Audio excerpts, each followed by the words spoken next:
ini kita telah lancarkan Masters Games KBS yang kedua.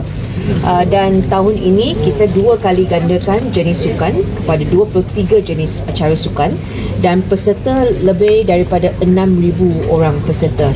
Had umur dalam kumpulan 40 hingga 60 tahun. Kita telah terima banyak permintaan untuk yang berusia 60 tahun ke atas untuk join acara ini.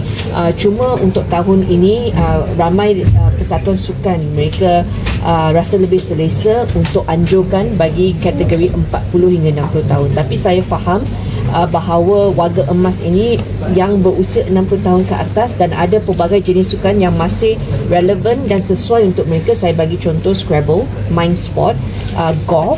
Jadi untuk penganjuran Masters Games tahun depan, kita akan dapatkan pandangan pakar-pakar doktor untuk berikan pandangan mereka mengenai had umur peserta lah.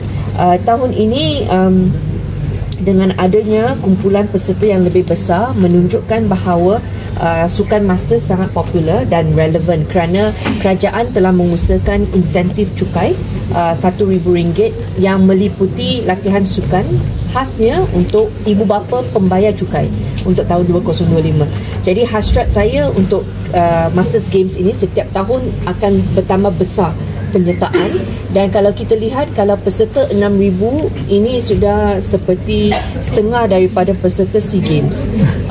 Dan ini baguslah untuk bangunkan gaya hidup sihat, dan bila ada pertandingan bermaksud akan ada latihan sepanjang tahun, dan kumpulan acara sukan yang berkumpulan berpasukan yang ini penting supaya mereka terus ada gaya hidup bersosial dengan orang lain dan bukan kemurungan di rumah seorang diri, kesunyian.